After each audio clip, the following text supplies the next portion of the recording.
Hello viewers, welcome to అక్షరం educations. So మనం AP టెట్కి సంబంధించినటువంటి ట్రై మెథడ్స్ ఏవైతే మన లెసన్స్ ఉన్నాయో వాటికి సంబంధించి ఆన్లైన్ ఎగ్జామ్స్ అనేవి మన యాప్లో ఆల్రెడీ పెట్టడం అనేది జరిగింది. సో వీటికి సంబంధించిన టెస్ట్ సిరీస్లో ఉన్న క్వశ్చన్స్ ఏవి ఉన్నాయి, రేపు ఎగ్జామ్లో పడబోయే ఆస్కారం ఉన్న క్వశ్చన్స్ ఏంటి అనేది మనం ఇప్పుడు చూద్దాం.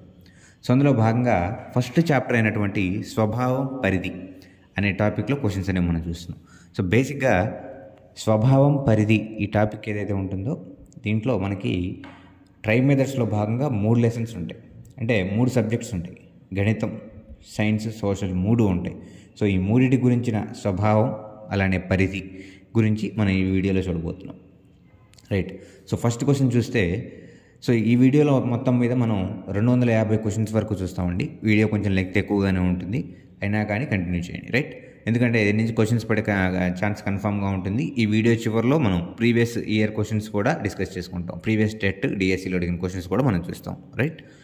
సో స్వభావం పరిధిలో మొదటి క్వశ్చన్, చతురస్రాలన్నీ చతుర్భుజాలు, దీర్ఘచతురస్రాలన్నీ చతుర్భుజాలు కాబట్టి చతురస్రాలన్నీ దీర్ఘచతురస్రాలు అని ఈ వాక్యం తెలిపే గణిత శాస్త్ర స్వభావం ఏంటి అని చెప్పి క్వశ్చన్ అడగడం జరిగింది. దీనికి ఆన్సర్ తార్కికమైనది. సో దీనికి సంబంధించి మనం గణిత శాస్త్ర స్వభావం అలానే దానికి సంబంధించిన లక్షణాలు అనే అంశాల్లో మనం ఇవన్నీ చూసాం. గణితం అమూర్తమైనది, తార్కికమైనది, ఖచ్చితమైనది, ఇటువంటి అంశాలన్నీ కూడా మనం చూసాం. ఓకే. సో ఇప్పుడు క్వశ్చన్స్ అనేవి చూస్తున్నాం వరుసగా. సో క్వశ్చన్స్ అనేవి చూద్దాం. ఒకసారి మీరు ఆ వీడియో చూడండి, మన యాప్లో ఉంటుంది. వీడియో చూస్తే మీకు క్లారిటీ వస్తుంది. రైట్. సో దీనికి ఆన్సర్ వచ్చేసరికి బి, తార్కికమైనది. నెక్స్ట్, ప్రాథమికోన్నత స్థాయిలో పిల్లలకు అనుభూతులు కలిగించడంలో సంబంధం లేని అంశం ఏ, బోధనా కార్యక్రమాలు, నెక్స్ట్ ఉపాధ్యాయుడు, పరిసరాలు, ఏది కాదు. సో ఇవన్నీ దీనికి సంబంధించినవి కాదు అని చెప్పి చెప్పచ్చు. నెక్స్ట్, గణిత శాస్త్ర విద్యా ప్రమాణాలన్నింటిలో దాగి ఉన్న గణిత శాస్త్ర స్వభావ లక్షణం ఏది? 1 ఖచ్చితత్వం, అమూర్తత్వం, తార్కికత్వం, సరిచూడటం. సో బేసిక్గా మన గణిత శాస్త్రానికి సంబంధించిన స్వభావాల్లో మెయిన్గా మనకి విద్యా ప్రమాణాలలో దాగి ఉన్నటువంటి మెయిన్ లక్షణం ఏది అంటే తార్కికత్వం. ఓకే. సో నెక్స్ట్ క్వశ్చన్ చూస్తే, ఈ క్రింది వానిలో ఏ గ్రంథం మూలంగా అరబ్బులకు హిందూ సంఖ్యామానం 0 వినియోగం తెలపబడింది అని చెప్పి అడగడం అనేది జరిగింది. ఆర్యభట్టీయం, బ్రహ్మస్ఫుట సిద్ధాంతం, లీలావతి గణితం, అలానే సంఖ్యా సిద్ధాంతం. సో దీనికి ఆన్సర్ వచ్చేసరికి బ్రహ్మస్ఫుట సిద్ధాంతం అని చెప్పచ్చండి. సో దీని గురించి మనం ఆల్రెడీ గణిత శాస్త్ర చరిత్ర ఏదైతే ఉంటుందో ఆ చరిత్రలో ఆర్యభట్టీయం ఎవరు రచించారు, లీలావతి గణితం ఎవరు రచించారు, గణిత సార సంగ్రహం ఎవరు రచించారు అన్నీ మనం చూసాం. ఓకే. నెక్స్ట్ 5th క్వశ్చన్ చూస్తే, ఒక ప్రవచనం లేదా ఒక అంశం యొక్క ఖచ్చితత్వాన్ని లేదా చెల్లుబాటుతనాన్ని తనిఖీ చేయటం లేదా నిరూపించడాన్ని డాష్ అంటారు అని చెప్పి క్వశ్చన్ అడగడం జరిగింది. దీనికి వివేచన, నిర్ధారణ, ప్రామాణికీకరణ, నమూనా అని చెప్పి ఆప్షన్స్ ఇచ్చారు. దీనికి ఆన్సర్ వచ్చేసరికి ప్రామాణికీకరణ అని చెప్పి చెప్పచ్చండి. నెక్స్ట్ మనం చూసినట్లయితే, విద్యార్థుల పూర్వజ్ఞానం ఆధారంగా వాదన ద్వారా ముగింపు రాబట్టాన్ని ఏమంటారు అని చెప్పి అడిగారు. దీనికి ఆన్సర్ వచ్చేసరికి గణిత వివేచన అని చెప్పచ్చండి. రైట్. నెక్స్ట్, ఇచ్చిన ప్రవచనం సత్యం అని పరీక్షించే లేదా సరిచూసే సాధనాలు లేదా పరికరాలు ఈ క్రింది వాటిలో ఏవి? సో మనకి గణితంలో సత్య ప్రవచనాల గురించి ఉంటాయి కాబట్టి సో వాటి గురించి అడిగిన క్వశ్చన్ ఇది. ఇక్కడ ఆప్షన్ ఏ గణిత ధృవీకరణలు, ఆప్షన్ బి గణిత వివేచనలు, ఆప్షన్ సి సత్య నియమాలు, ఆప్షన్ డి గణిత నమూనాలు. ఇక్కడ ఆప్షన్ వచ్చేసరికి ఆన్సర్ వచ్చేసరికి సత్య నియమాలు అని చెప్పి చెప్పచ్చండి. నెక్స్ట్, ప్రాథమికోన్నత స్థాయిలో పిల్లలకి అనుభూతులు కలిగించడంలో పరిసర సంబంధం కాని అంశం ఏది అని చెప్పి అడిగారు. ఆప్షన్స్ భయం, సంకోచం ప్రవేశించటం, నెక్స్ట్ లైంగిక భేదాన్ని అర్థం చేసుకోవటం, గ్రూపుల్లో కలిసి పనిచేయటకు ఇష్టపడటం, తన వేషధారణ అలంకరణ పట్ల శ్రద్ధ కలిగి ఉండటం. 4 ఆప్షన్స్ ఇచ్చారు. వీటిలో గ్రూపుల్లో కలిసి పనిచేయటకు ఇష్టపడటం అనేది దీనికి సంబంధించిన ఆన్సర్ అండి. ఓకే. సో మీరు ఒకసారి కనుక క్లాసులు మనం అబ్జర్వ్ చేస్తుంటే వీటన్నిటి గురించి మనం డిస్కస్ చేసుకున్నాం. మనకు అక్కడ స్వభావం పరిధి అనే టాపిక్లో ఒక్కొక్క సబ్జెక్ట్ తీసుకొని దాని స్వభావం ఏంటి, దాని పరిధి ఏంటి, దాని యొక్క లక్షణాలు ఏంటి అనేవి 1 by 1 మనం గమనించుకుంటూ వచ్చి చివరగా మనం ఏం చేసామండి, దాని యొక్క చరిత్ర ఏంటి, దానికి సంబంధించిన శాస్త్రవేత్తలు ఎవరు, మ్యాథమెటిషియన్స్ ఎవరు, సైన్స్కి తోడ్పడినటువంటి శాస్త్రవేత్తలు ఎవరు, ఇటువంటివన్నీ చూసాం. తర్వాత దానికి సంబంధించిన కోరిలేషన్ చూసాం, అంటే మిగతా సబ్జెక్ట్స్తో సంబంధించిన కోరిలేషన్ కూడా మనం గమనించాం. Okay, right. నెక్స్ట్ మనం అంటే 8th క్వశ్చన్కి ఆన్సర్ వచ్చేసరికి గ్రూపుల్లో కలిసి పనిచేయటకు ఇష్టపడటం. నెక్స్ట్ 9th క్వశ్చన్ చూస్తే ఒక విషయం సత్యమని నిరూపించడానికి అవసరమైన అన్ని వాస్తవ సాక్ష్యాలను ఒక క్రమ పద్ధతిలో చూపడాన్ని ఏమంటారు అని చెప్పి క్వశ్చన్ అడగడం జరిగింది. ఆప్షన్స్ అనురూపత, ఏకాభిప్రాయం, సాధికారత, సంబద్ధత. దీనికి ఆన్సర్ వచ్చేసరికి సంబద్ధత అని చెప్పొచ్చు. నెక్స్ట్ గణిత అంశాన్ని నిర్ధారించే ప్రక్రియలో విద్యార్థులు ఈ క్రింది ఏ రంగం యొక్క లక్ష్యాలను సాధించవచ్చు? ఆప్షన్ ఏ జ్ఞానాత్మక రంగం, ఆప్షన్ బి భావావేశ రంగం, ఆప్షన్ సి మానసిక చలనాత్మక రంగం, ఆప్షన్ డి పైవన్నీ.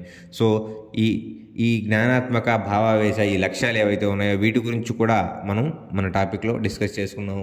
ఓకే, సో ఈ మూడు కూడా మనకి విద్యార్థి యొక్క గణితం యొక్క అంశం ఏదైతే ఉంటుందో ఈ అంశాన్ని నిర్ధారించే ప్రక్రియలో దీన్ని మనం ఈ మూడింటిని మనం వాడతామని చెప్పొచ్చు, ఈ లక్ష్యాలను వాడతామని చెప్పొచ్చు. రైట్. నెక్స్ట్ మనం చూసినట్లయితే a+b² = a² + 2ab + b². ఈ లబ్ధం ప్రాంతంలోనైనా ఏ ప్రాంతంలోనైనా ఎవరు చెప్పినా ఒకే విధంగా ఉంటుంది అని తెలియచెప్పే గణిత శాస్త్ర స్వభావం ఏది అంటే దీనికి ఆబ్వియస్గా మనం స్ట్రైట్ ఆన్సర్ ఇది ఖచ్చితత్వం అని చెప్పొచ్చండి. మ్యాథ్స్కి సంబంధించినటువంటి మెయిన్ క్యారెక్టరిస్టిక్ ఏది అంటే ఖచ్చితత్వం. అందులో మనం చూసినట్లయితే సో ఒక ఫార్ములా స్ట్రైట్ అవే ఇచ్చేసి దీనికి సంబంధించిన మెయిన్ స్వభావం ఏది అంటే ఖచ్చితత్వం అని చెప్పచ్చు. నెక్స్ట్ మనం చూసినట్లయితే 2 అంకెల ఒక ప్రధాన సంఖ్యను తిప్పి రాస్తే వచ్చిన సంఖ్య కూడా ప్రధాన సంఖ్య అవుతుందో లేదో అని ఊహించి చెప్పడం ద్వారా విద్యార్థులలో అభివృద్ధి పరచబడిన గణిత వివేచన ఏది అని అడిగారండి. సో మనం ఈ వివేచనల గురించి చూస్తాం. ఆలోచన వివేచన, ఆగమన వివేచన, నిగమన వివేచన, ఊహాత్మక వివేచన, పరికల్పన వివేచన. మరి ఒక పిల్లవాడు ఇలా 2 అంకెల ప్రధాన సంఖ్య గురించి ఆలోచిస్తూ దాన్ని తిరగతిప్పి రాస్తే మరి అది కూడా ప్రధాన సంఖ్య అవుతుంది లేదా అని ఊహించి చెప్పటం ఏదైతే ఉంటుందో అక్కడే మనకు ఆన్సర్ అర్థమైపోతుంది. దీనికి ఊహాత్మక వివేచన అని మనం చెప్పచ్చండి. రైట్. నెక్స్ట్ మనం చూసినట్లయితే పూర్వ భావనల ఆధారంగా చేసే తార్కిక వాదాన్ని ఏమంటారు, గణితపరంగా ఏమంటారు అని అడిగారండి. మనకి గణితపరంగా మనం గుర్తుపెట్టుకుంటే మనకి పూర్వం జరిగినటువంటి వాల్యూస్ ఏవైతే ఉంటాయో వాటిని బేస్ చేసుకొని మనం దాన్ని సమర్థిస్తామండి. దీనికి ఆన్సర్ సమర్థన అని చెప్పొచ్చండి. రైట్. నెక్స్ట్ గణిత శాస్త్రం గణిత వ్యక్తీకరణ, స్పష్టత, సంక్షిప్తత, సందిగ్ధం లేని భాష, ఖచ్చితమైన సూత్రీకరణ వంటి లక్ష్యాలను కలిగి ఉండాలి అని సూచించింది ఏంటి అని చెప్పడం అనేది జరిగింది. సో ఇక్కడ మనం చూసినట్లయితే RTE 2019, APSCF 2011, NPE 1986, next NCF 2005 అండి. దీనికి ఆన్సర్ వచ్చేసరికి NCF 2005 అని చెప్పచ్చు.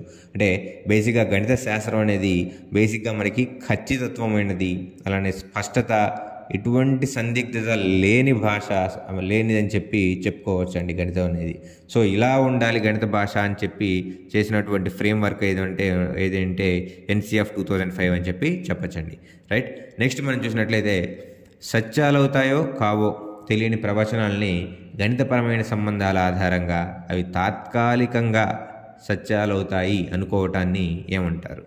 దీనికి ఆన్సర్ ఉపకల్పన అండి, ఉపకల్పన. ఓకే. నెక్స్ట్ ఈ క్రింది వాటిలో ఏ రకమైన నిరూపణలు ప్రాథమిక స్థాయి విద్యార్థులు కష్టతరంగా భావిస్తారు అని మనం చూసినట్లయితే దృశ్య నిరూపణలు, నియత నిరూపణలు, అనియత నిరూపణలు, అంతర్బౌద్ధిక నిరూపణలు మనం చూసినట్లయితే దీనికి ఆప్షన్ బి నియత నిరూపణలు అని చెప్పచ్చండి. నెక్స్ట్ విద్యార్థులలో గణిత సహేతుకతను అభివృద్ధి పరచటలో ఉపయోగించదగు ప్రక్రియ ఏది అని చూస్తే ఇక్కడ మనకి ఇచ్చిన ఆప్షన్స్ అన్ని సమర్థన, ఉపకల్పన, సాధారణీకీకరణ, ఆగమన, నిగమన ఇవన్నీ కూడా మనకి సంబంధించినటువంటి ఈ ప్రక్రియలు ఏవైతే ఉన్నాయో ఇవన్నీ కూడా విద్యార్థుల్లో గణిత సహేతుకను అభివృద్ధి పరచటలో ఉపయోగించే ప్రక్రియలు అని చెప్పచ్చండి. నెక్స్ట్ LL బెర్నార్డ్ మిన్నెసోటా వర్గీకరణ ప్రకారం మన చుట్టూ ఉన్నటువంటి పరిసరాలు ఎన్ని రకాలు అని చెప్పడం అనేది జరిగింది. 3 రకాల పరిసరాలండి. రైట్. నెక్స్ట్ ప్రతి దీర్ఘ చతురస్రం. సో చూడండి, ఇందాక మనం అడిగాము, ఇందాక ఇదే క్వశ్చన్, ఫస్ట్ క్వశ్చన్ చూసాము, మళ్ళీ ఇప్పుడు 19th క్వశ్చన్ కూడా ఇదే అడిగారు. ప్రతి దీర్ఘ చతురస్రం ఒక సమాంతర చతుర్భుజం అవుతుంది, కానీ ప్రతి సమాంతర చతుర్భుజం ఒక దీర్ఘ చతురస్రం అవుతుందా అని పరిశీలించి సాధారణీకరించడం ద్వారా విద్యార్థిలో అభివృద్ధిలోకి వచ్చే వివేచన ఏంటి అని చెప్పడం అనేది జరిగింది.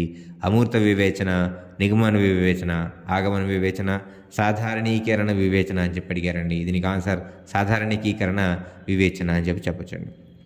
నెక్స్ట్ 20వ క్వశ్చన్, నిరూపణ అవసరం లేని స్వయం నిరూపిత ప్రతిపాదన ఏది అని చెప్పి అడిగారు. సో ప్రవచనం, సత్యనియమం, స్వీకృతం, వైకల్ప్యం 4 ఆప్షన్స్ ఇచ్చారు. దీనికి స్ట్రైట్ అవే ఆన్సర్ మనం చెప్పొచ్చు స్వీకృతం అని చెప్పేయచ్చు. సో ఇక్కడతో మనకి అక్షరం ఎడ్యుకేషన్స్లో ఒక టెస్ట్ కంప్లీట్ అయిపోయిందండి. అంటే 20 క్వశ్చన్స్ మనం ఒక టెస్ట్ లాగా ఇస్తాం. చూడండి క్వశ్చన్స్ చూడండి ఎంత క్వాలిటీగా ఉన్నాయో. మనం 20 క్వశ్చన్స్ ఒక టెస్ట్ లాగా ఇచ్చాము. సో ఫస్ట్ టెస్ట్ కాబట్టి ఇది, అంటే మనం సిలబస్ వైజ్గా వస్తున్నాం కాబట్టి ఫస్ట్ టెస్ట్లో మొత్తం మనకి గణితానికి సంబంధించినవే వచ్చినాయి questions. Okay, so first 20 questions కూడా మనకి గణితానికి సంబంధించినవే వచ్చినాయి. ఇక ఈ కంటిన్యూషన్లో భాగంగానే మనకి గణితం తర్వాత నెక్స్ట్ మనకి ఏమొస్తాయి, సైన్స్ వస్తుంది, సోషల్ వస్తాయి. ఓకేనండి, సో అవి కూడా మనం ఇప్పుడు చూద్దాం. రైట్, గణిత ప్రామాణికీకరణ ప్రక్రియలో ప్రాథమికంగా భావించే నిరూపణ ఏది అని చెప్పడం జరిగింది. దీనికి ఆన్సర్ అనీయత నిరూపణ అని మనం చెప్పచ్చు. నెక్స్ట్, ఈ క్రింది వానిలో సమస్యల యొక్క సాధన కొరకు ఉపయోగపడే గణితపరమైన వివేచన ఏది అని అడిగారు. దీనికి ఆన్సర్ నిగమన వివేచన అని చెప్పచ్చు. సో ఇక్కడ ఆప్షన్ తప్పించారు, నిగమన అని చెప్పి. నెక్స్ట్, ఏలు అన్నీ బీలు, బీలు అన్నీ సీలు అయితే ఏలు అన్నీ సీలు అవుతాయి అని తెలిపే గణిత స్వభావ లక్షణం ఏంటి అని చెప్పి మనల్ని ఇక్కడ అడగడం జరిగింది. ఇక్కడ మనకి 4 ఇచ్చారు. ఖచ్చితత్వం, అమూర్తత్వం, తార్కికత్వం, సరిచూడటం అని చెప్పి క్లియర్గా మనం మెన్షన్ చేయొచ్చు. దీనికి ఆన్సర్ తార్కికత్వం అని చెప్పి. నెక్స్ట్, ఎల్ఎల్ బెర్నార్డ్ మిన్నెసోటా వర్గీకరణ ప్రకారం ఈ క్రింది వానిలో భౌతిక వనరు కానిది ఏది అని అడిగారు. మరి భౌతిక వనరు కానిది ఇక్కడ మనకు ఆప్షన్ చూడగానే సూక్ష్మజీవి అని చెప్పి మనం స్ట్రైట్ అవే పెట్టేయచ్చండి. రైట్. నెక్స్ట్, ఒకప్పుడు అంతర్జాతీయంగా విరివిగా ఉపయోగించబడినటువంటి సంఖ్యామానం ఏది అని చెప్పి క్వశ్చన్ అడగడం జరిగింది. హిందూ సంఖ్యామానం, ద్విసంఖ్యామానం, రోమన్ సంఖ్యామానం, అంతర్జాతీయ సంఖ్యామానం. దీంట్లో ఆన్సర్ వచ్చేసరికి రోమన్ సంఖ్యామానం అని చెప్పచ్చండి. నెక్స్ట్, ఎల్ఎల్ బెర్నార్డ్ మిన్నెసోటా ప్రకారం మొక్కలు ఏ వనరులు అని చెప్పడం జరిగింది. భౌతిక, జీవ, సాంఘిక, సాంస్కృతిక లేదా స్థానిక అని చెప్పి. మొక్కలు అనేవి బేసిక్గా జీవ వనరుల కిందకు వస్తాయి. మనకి తెలుసు క్రెస్కోగ్రాఫ్ ఏదైతే ఉంటుందో దీని ద్వారా ప్రయోగాలు అనేవి జరిగినాయి అని చెప్పి మనకు తెలుసండి. ఓకే. నెక్స్ట్, వివిధ వాక్యాలను నిర్ధారించిన అంశాలను పోల్చడం ద్వారా ముగింపులు చేయటం అనేది ఈ క్రింది ఏ సహేతుకతలో జరుగుతుంది. సమర్థన సహేతుకత, ఉపకల్పన, ఆగమన, నిగమన అని చూస్తే నిగమనలో జరుగుతుంది అని చెప్పచ్చు. నిగమన సహేతుకతలో అంటే వివిధ అంశాలను నిర్ధారించిన అంశాలను పోల్చడం ద్వారా ఒక ఫైనలైజ్ చేయటం అనేది మనకి నిగమన వివేచనలో జరుగుతుంది అని చెప్పచ్చండి. నెక్స్ట్, అభ్యాసకుని యొక్క పరివర్తనకు సంబంధించిన ప్రక్రియలో గల రకాల సంఖ్య అని అడగడం జరిగింది. 2 రకాల పరివర్తనలకు సంబంధించిన ప్రక్రియలు అనేవి ఉంటాయని చెప్పి మనం చెప్పుకోవచ్చండి. ఓకే. ఒక సిద్ధాంతాన్ని నిరూపించడానికి పరిమిత సంఖ్య గల వాక్యాలను ఒక క్రమ పద్ధతిలో రాసి నిరూపిస్తే, సో దీనికి ఎవరైనా ఆన్సర్ అనేది క్లియర్గా చేయొచ్చు. మనకి స్ట్రైట్ అవే మనం మ్యాథ్స్లో రెగ్యులర్గా చేసే ప్రాసెస్ ఏది, ఒక సిద్ధాంతాన్ని నిరూపించడానికి మనం సెట్ ఆఫ్ ఇన్స్ట్రక్షన్స్ తీసుకొని దాన్ని నిరూపించడాన్ని నియత నిరూపణ అని చెప్పచ్చు. నెక్స్ట్, గణిత శాస్త్రంలోనే ప్రపంచ మేధావి అని పిలువబడినటువంటి శ్రీ శ్రీనివాస రామానుజన్ గారు నిరూపించిన ఎన్నో రకాల గణిత భావాలను ఈ కింది ఏ నిరూపణ ద్వారా ఏర్పడ్డాయి అని అడగడం అనేది జరిగింది. దృశ్య నిరూపణలు, అంతర్బుద్ధి నిరూపణలు, అనియత నిరూపణలు, నియత నిరూపణలు. దీనికి ఆన్సర్ వచ్చేసరికి అంతర్బుద్ధి నిరూపణలు బి అని చెప్పచ్చు. రైట్. నెక్స్ట్ క్వశ్చన్, ఈ క్రింది వానిలో స్వీకృతానికి సంబంధించి సరికాని ప్రవచనం ఏది అని అడిగారు. సో స్వయం నిరూపిత ప్రతిపాదన, నిరూపణ అవసరం లేనిది, సార్వత్రిక సత్యమైనది, నెక్స్ట్ సంబంధాన్ని కోరుకునేది. దీనికి ఆన్సర్ వచ్చేసరికి డి, సంబంధాన్ని కోరుకునేది అని చెప్పచ్చండి. నెక్స్ట్, ఒక ప్రవచనాన్ని నిరూపించడానికి విపర్యయం సాధించినా కూడా అసలు ప్రవచనం సాధించినట్లే అని తెలిపే నిజ నిర్ధారణలోని ప్రామాణికమైన అంశం ఏది అంటే సో కార్యసాధకత దీనికి స్ట్రైట్ ఆన్సర్ అండి. ఒక ప్రవచనాన్ని మనం సపోజ్ దాన్ని ప్రూవ్ చేయాలి అనుకుంటున్నామంటే ఈ ప్రవచనాన్ని నిరూపించడానికి దానికి ఈక్వల్గా ఉన్నటువంటి విపర్యయం సాధించినా కూడా ఈ ప్రవచనాన్ని సాధించినట్లే అని తెలియజేసే ప్రామాణిక అంశం ఏదంటే కార్యసాధకత అని చెప్పి చెప్పచ్చు. ఫైనల్గా ఆన్సర్ ఒకటే వస్తుంది, right. Next, L L Bernard Minnesota వర్గీకరణ ప్రకారం సాంఘిక సాంస్కృతిక వనరు కానిది పరిశ్రమలు, సామాజిక, ఆర్థిక, రాజకీయ. సో సాంఘికం లేదా సాంస్కృతిక వనరు కానిది వీటిలో ఏది అంటే పరిశ్రమలు అని చెప్పి చెప్పచ్చు, ఇండస్ట్రియలైజేషన్. నెక్స్ట్, నియత నిరూపణలో రాసే ప్రతి వాక్యం ఈ కింది విధంగా ఉంటుంది అని చెప్పి అడిగితే నిబంధనల ఆధారంగా ఉంటుంది, ఊహాజనిత పరికల్పన ఆధారంగా ఉంటుంది, ఊహాజనిత సూత్రాల ఆధారంగా ఉంటుంది. సో దీనికి ఆన్సర్ వచ్చేసరికి పైవన్నీ అని చెప్పి చెప్పచ్చండి. నెక్స్ట్, ఒక ఉత్పాదకత లేదా నిర్మాణాత్మక ఆలోచన సాధారణంగా గణిత విచారణ ప్రక్రియకు దారితీస్తే దాని గణిత ప్రక్రియ అంటే ఏ గణిత ప్రక్రియ అంటారు అంటే NCTM అని చెప్పి చెప్పచ్చు, రైట్. నెక్స్ట్, గణిత అంశాలను నిర్ధారించే ప్రక్రియలో ఉపయోగించబడే ప్రామాణిక అంశాలలో లేని దాన్ని కింది వాటిలో గుర్తించండి అని అడిగారు. సో మరి గణిత ప్రక్రియలు ఏవైతే ఉన్నాయో వీటిలో ప్రామాణిక అంశాలు కొన్ని ఉన్నాయండి, మనం ఆల్రెడీ క్లాసులో చూసాం. మరి ఈ కింది వాటిలో లేని వాటిని గుర్తించమంటున్నారు. కానీ ఇక్కడ గణితం అంశాలను నిర్ధారించే ప్రక్రియలో ఏకాభిప్రాయం, సమన్వయం, సమయం, సహజత్వం, సాదృశ్యత ఇవన్నీ కూడా భాగాలే అని చెప్పి చెప్పచ్చండి. Okay, right. నెక్స్ట్, పరికల్పిక ఉత్పాదక వ్యవస్థ గణితాన్ని నిర్వచించింది ఎవరు అని చెప్పి అడిగారు. Bell, Mary Pierre, Benjamin Peirce, Henri Poincare. ఇక్కడ దీనికి ఆన్సర్ మేరీ పియరీ అని చెప్పి చెప్పచ్చండి, రైట్. నెక్స్ట్, ఈ క్రింది వాళ్ళలో ద్విసంఖ్యామానానికి 2 విభాగాలుగా ఉపయోగించింది ఎవరు అంటే షాహుయాంగ్ దీన్ని ద్విసంఖ్యామానాన్ని 2 విభాగాలుగా ఉపయోగించారు. మనకి ఆల్రెడీ గణిత శాస్త్ర చరిత్రలో మనం ఈ అంశాన్ని గమనించాం, రైట్. నెక్స్ట్, ఆవశ్యకత పర్యవసరాలను ఊహించే విజ్ఞానమే గణితం అని నిర్వచించింది. మనకి చూడండి, సైకాలజీ కానీ ట్రైమెథడ్స్ కానీ ఈ 2 సబ్జెక్టులు మనం ప్రిపేర్ అవుతున్నప్పుడు ఈ 2 సబ్జెక్టులో ఖచ్చితంగా కొన్ని క్వశ్చన్స్ మనకి ఈ నిర్వచనాల మీద పడుతుంటాయండి. ఖచ్చితంగా గణిత శాస్త్రానికి సంబంధించిన నిర్వచనాలు ఏవైతే ఉన్నాయో అవి, సాంఘిక శాస్త్రానికి సంబంధించిన నిర్వచనాలు ఏవైతే ఉన్నాయో అవి, వీటన్నిటి మీద క్వశ్చన్స్ అనేవి పడుతుంటే ఖచ్చితంగా మనం వీటిని గమనిస్తుండాలండి, రైట్. నెక్స్ట్, మనం చూసినట్లయితే ఆవశ్యకత పర్యవసానాలను ఊహించే విజ్ఞానమే గణితం అని నిర్వచించింది ఎవరు? ఆప్షన్స్ వచ్చేసరికి Bell, Mary Pierre, Benjamin Peirce, Henri Poincare అని చెప్పి మనకి ఇక్కడ అడగడం జరిగింది. దీనికి ఆన్సర్ వచ్చేసరికి బెంజమిన్ పియర్స్ అని చెప్పి చెప్పచ్చండి, రైట్. నెక్స్ట్, మనం చూసినట్లయితే గుణకార పద్ధతుల్లో ద్విసంఖ్యామానాన్ని ఉపయోగించిన ప్రాంతాన్ని గుర్తించండి అని చెప్పారు. మనకు ఆప్షన్స్ ప్రాచీన ఈజిప్ట్, ప్రాచీన చైనా, ప్రాచీన యూరప్, ప్రాచీన భారత్ అని అడిగారు. దీనికి ఆన్సర్ వచ్చేసరికి ప్రాచీన ఈజిప్ట్ అని చెప్పి చెప్పచ్చండి, right. Next, 1 minute.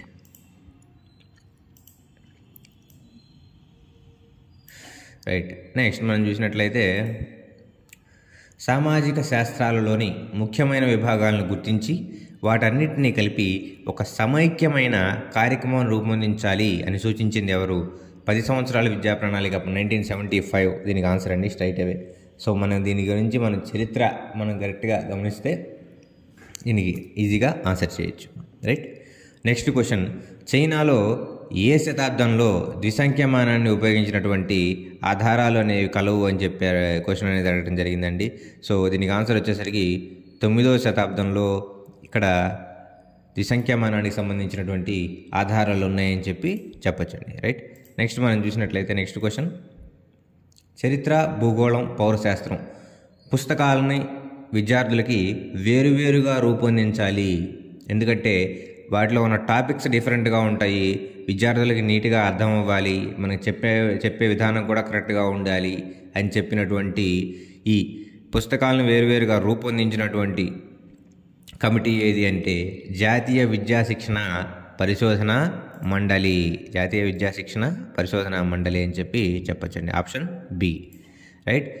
Next question మనం చూసినట్లయితే ఇంకా పింగళ అనే భారత వ్యాకరణవేత్త ఏ శతాబ్దానికి చెందినవాడు? క్రీస్తుపూర్వం 2వ శతాబ్దానికి. నెక్స్ట్, సాంఘిక శాస్త్ర విద్యా ప్రణాళిక రూపకల్పనలో మౌలిక అంశాల పాత్ర అధికంగా ఉండకుండా ప్రత్యేక శ్రద్ధ వహించాలి అని చెప్పింది ఎవరు అంటే విద్యా ప్రణాళిక సమీక్ష 1988.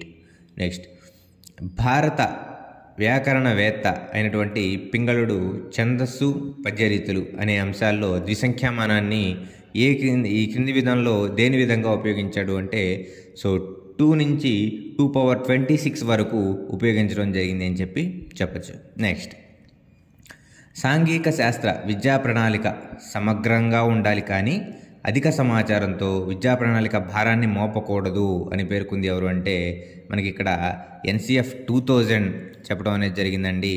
సో సాంఘిక అంటే సోషల్కి సంబంధించిన సిలబస్ ఏదైతే ఉంటుందో అది సమగ్రంగా ఉండాలి, అధిక సమాచారంతో కలిగి ఉండాలి, కానీ ఈ విద్యా ప్రణాళిక భారం ఏదైతే ఉంటుందో అది పిల్లల మీద మోపకూడదు, అంటే హై ఇన్ఫర్మేషన్ అనేది ఇచ్చేసి వాళ్ళ మెదడులు తినేయకూడదు అని చెప్పింది ఎవరు అంటే NCF 2000 అని చెప్పి చెప్పచ్చండి. నెక్స్ట్,